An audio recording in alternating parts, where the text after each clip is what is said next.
The morning sun filtered through the thin curtains of the small apartment in Bakersfield, California, casting pale yellow streaks across the worn linoleum floor. Sarah Mitchell stood at the kitchen counter, her hands trembling slightly as she piped pink frosting onto a homemade birthday cake. The cheap plastic princess figurine she had bought at the dollar store sat waiting to be placed on top, a small luxury she had allowed herself despite the mounting bills stacked on the corner of the table. Today was Emma's 7th birthday. Sarah glanced at the clock. 9:47 a.m.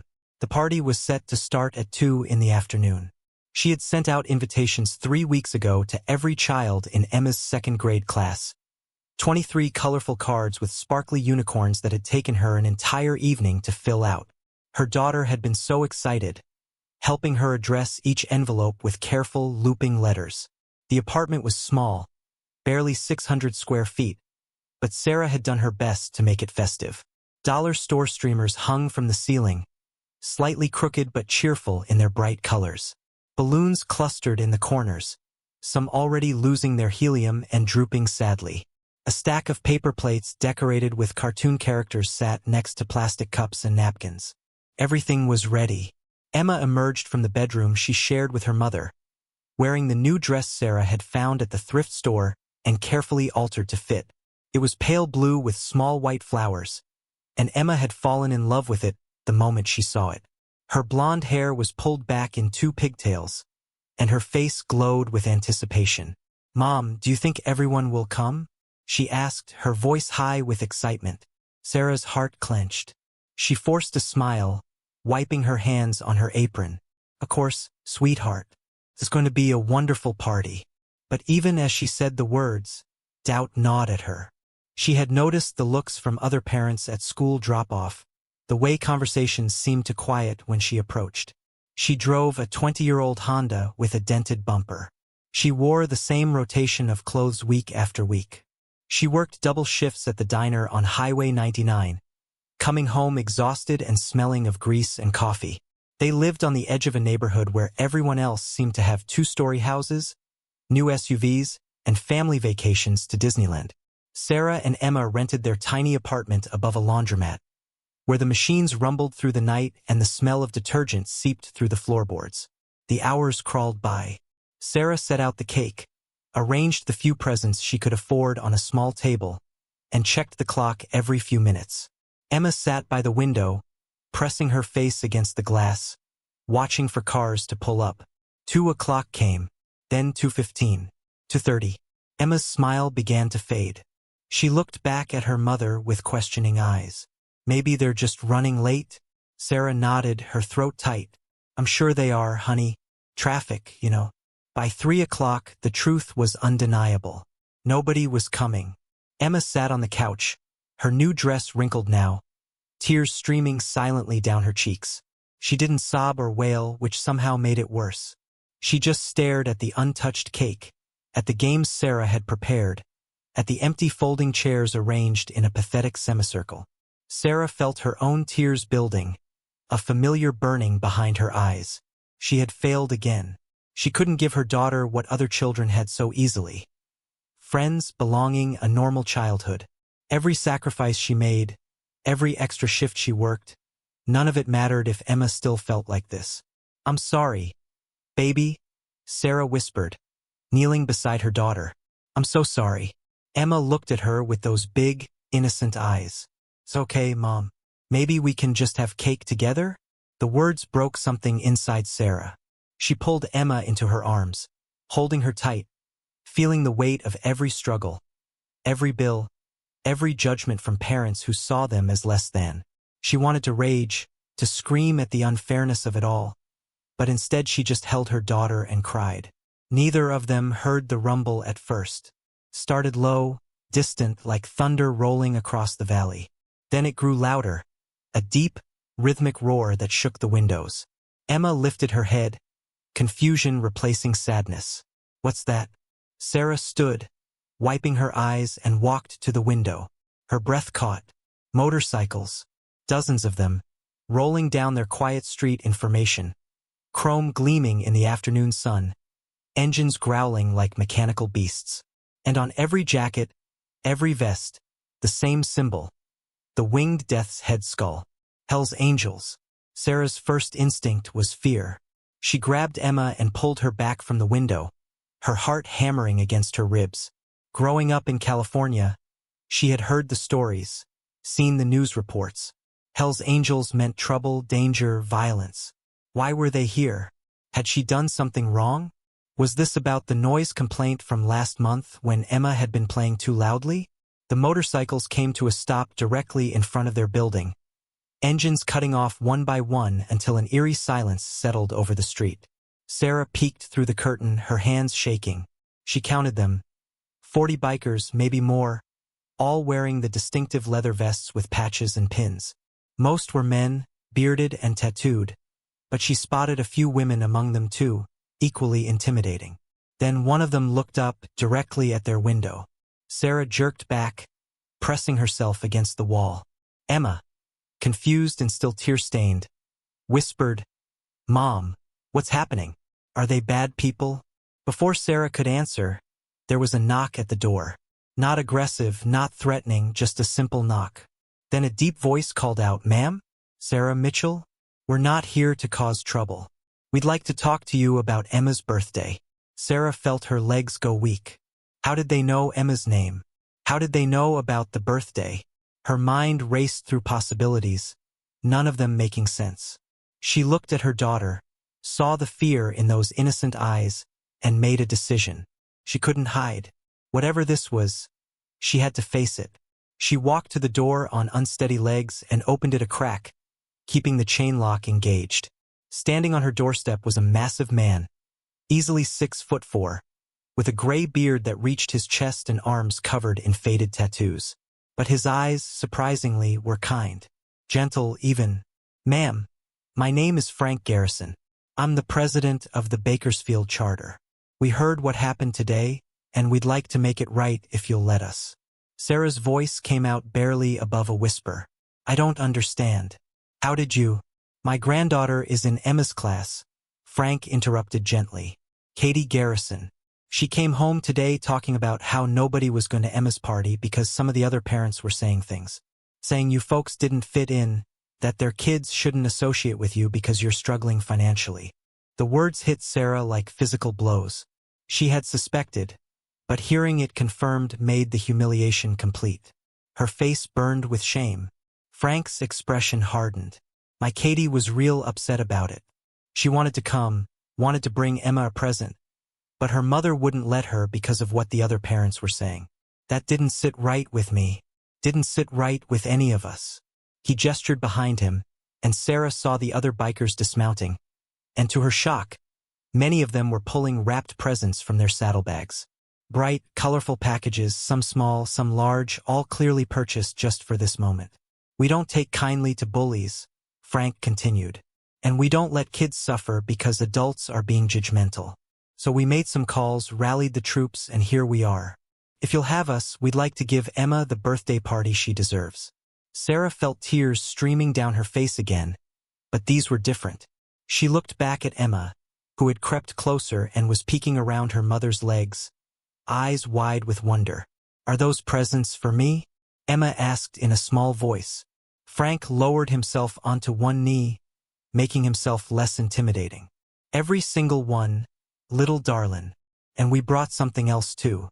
He whistled, and two of the bikers rolled forward a brand new bicycle, pink with white streamers on the handlebars and a basket on the front. Emma gasped, her hands flying to her mouth, but Sarah's pride warred with her gratitude. She didn't want charity. She didn't want pity. She had been fighting so hard to do this on her own, to prove she could give her daughter a good life without help, without handouts. Her voice cracked as she spoke. "I can't accept this. It's too much. We're not charity cases." Frank stood slowly, his expression understanding but firm.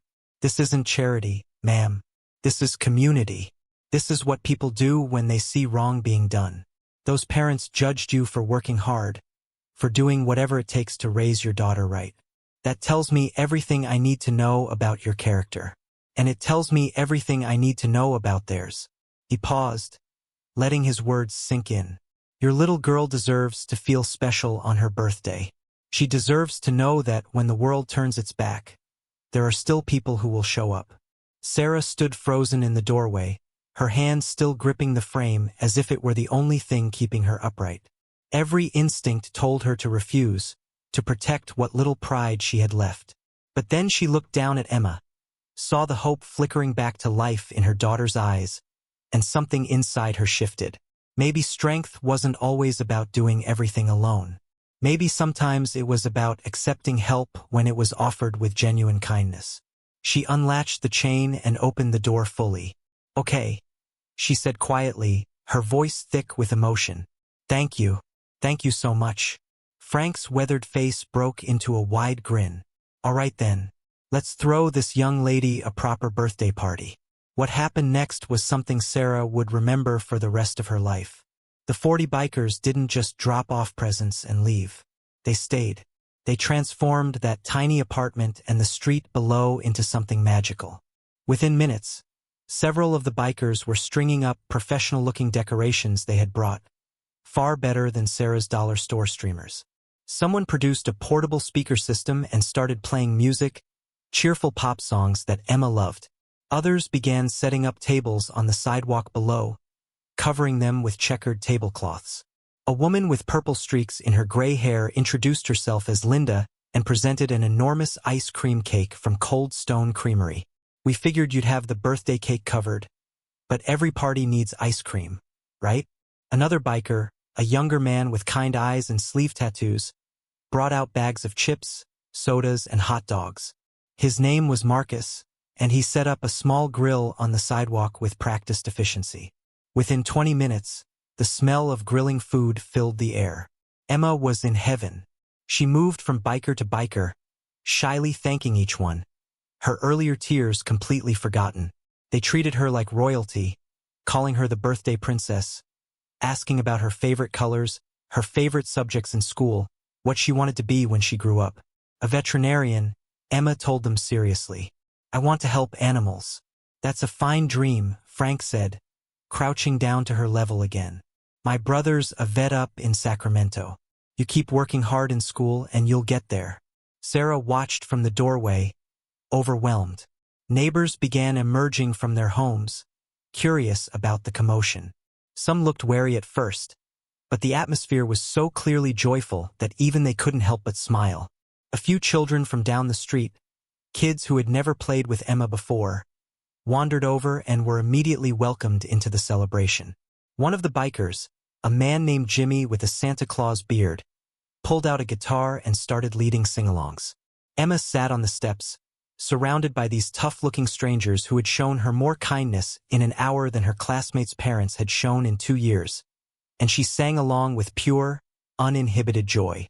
Sarah felt someone beside her and turned to find Linda, the woman with purple hair, holding 2 paper cups of lemonade. "Your daughter is precious," Linda said, handing Sarah a cup, "and you're doing an amazing job with her. Don't let anyone tell you different." Sarah's voice wavered. "I just wanted her to have a normal childhood. Friends, birthday parties, all the things I can't seem to give her."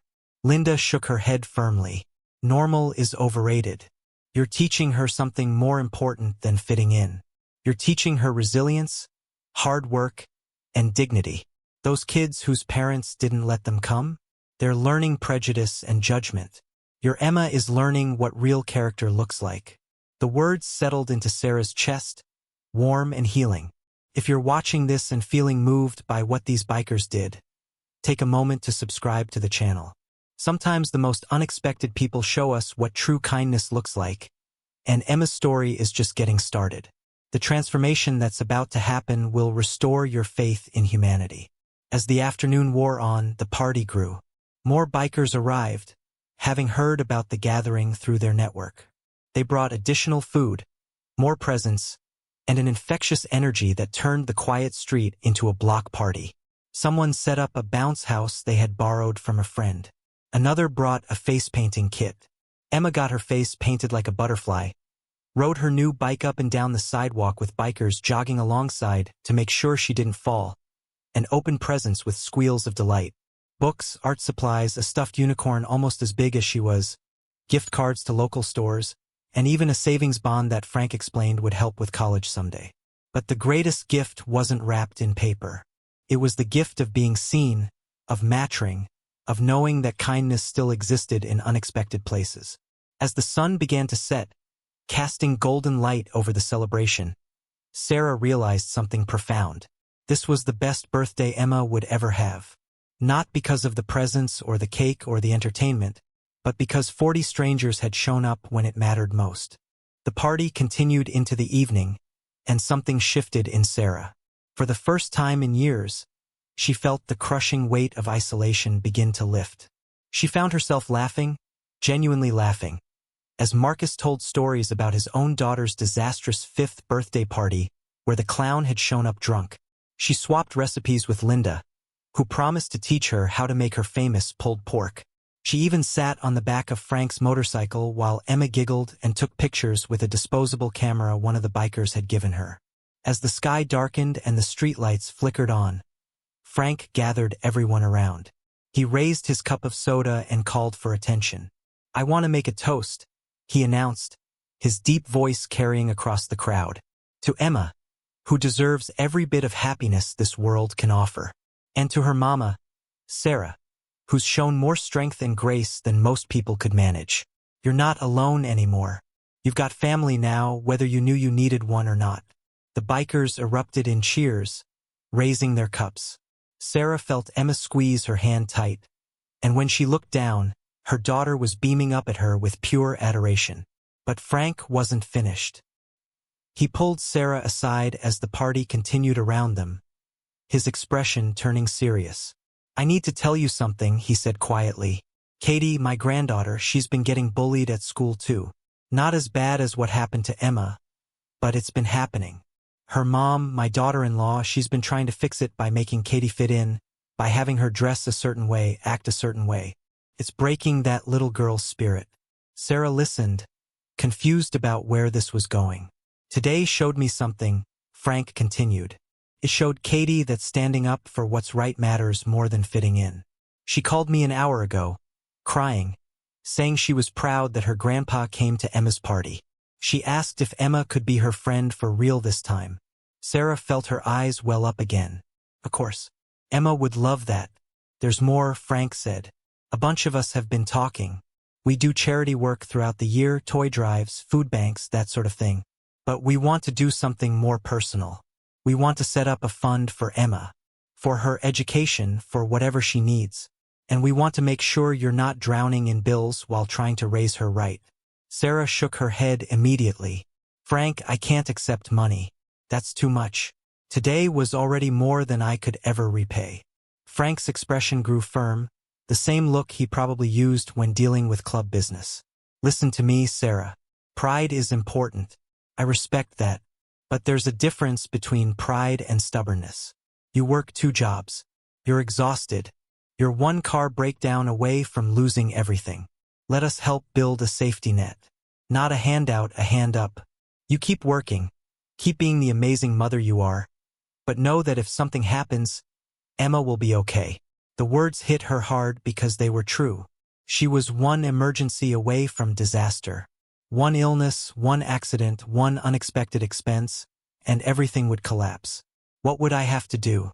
she asked carefully. "Nothing," Frank said simply. "Just keep being you. Keep raising Emma to be kind and strong.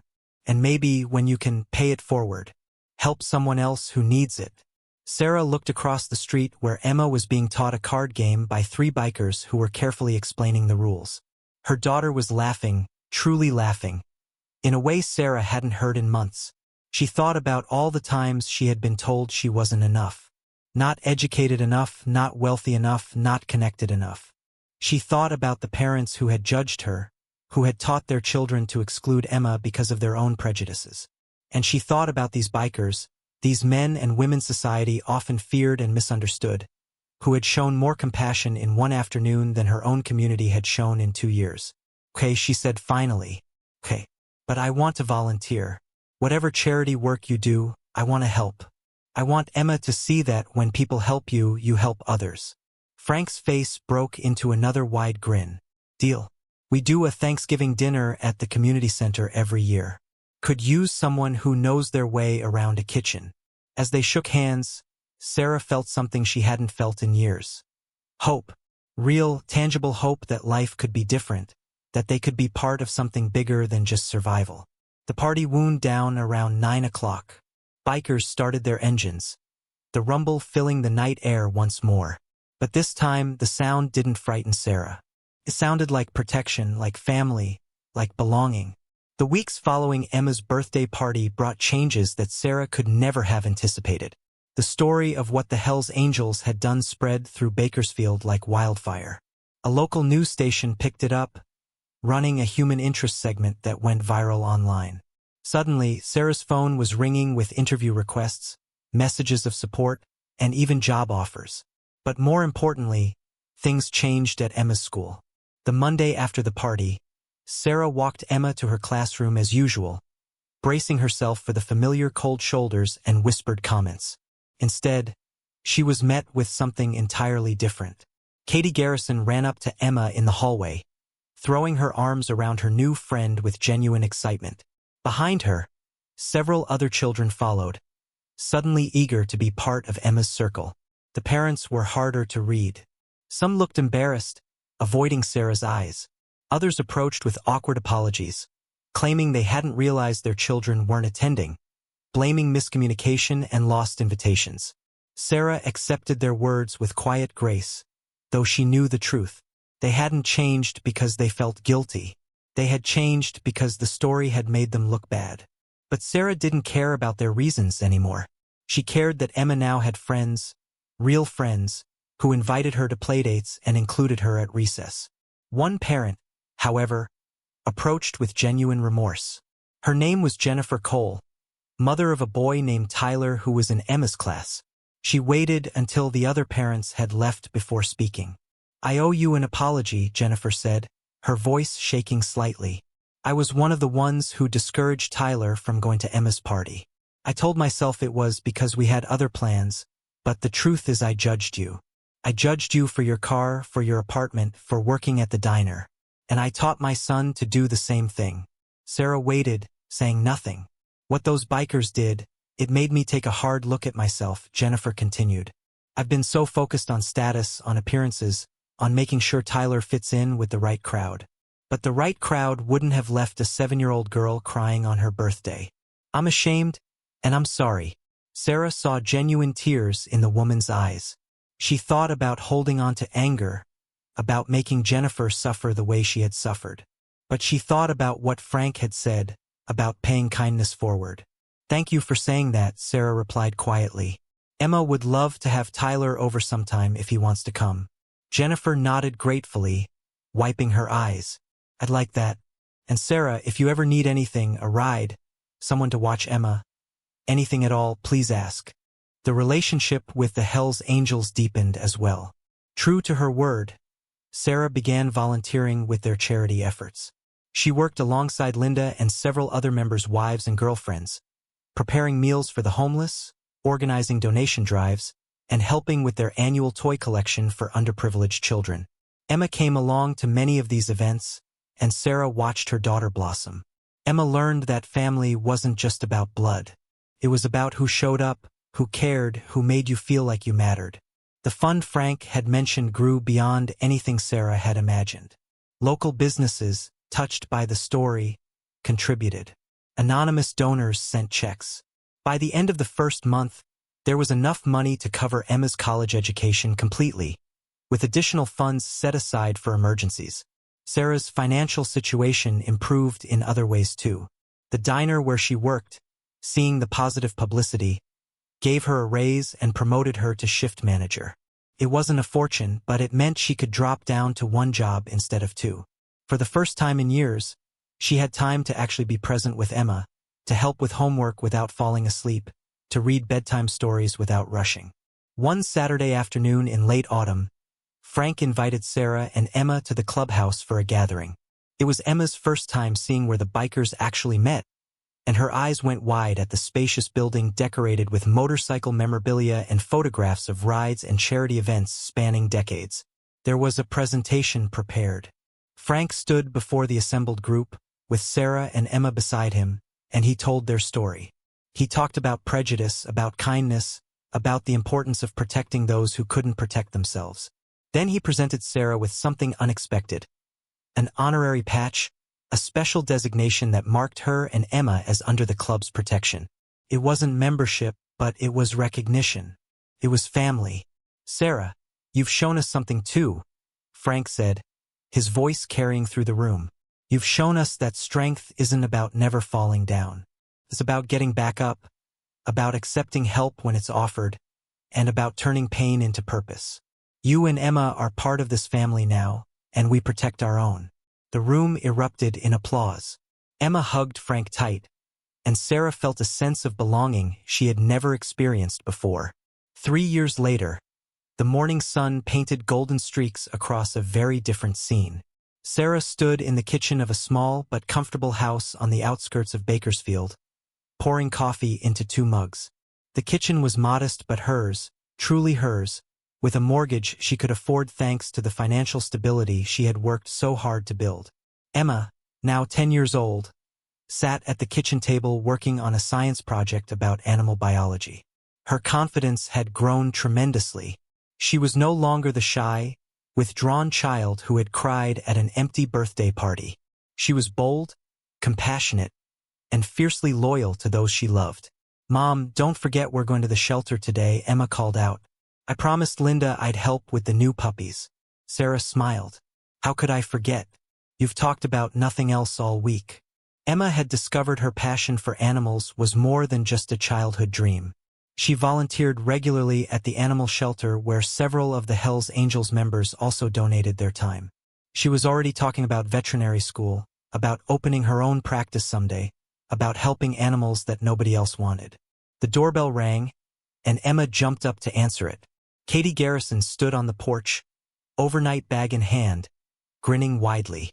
The 2 girls had become inseparable, true best friends who stood up for each other against any challenge. "Ready for our sleepover?" Katie asked excitedly. Behind her, Frank's truck was pulling away, and he waved through the window.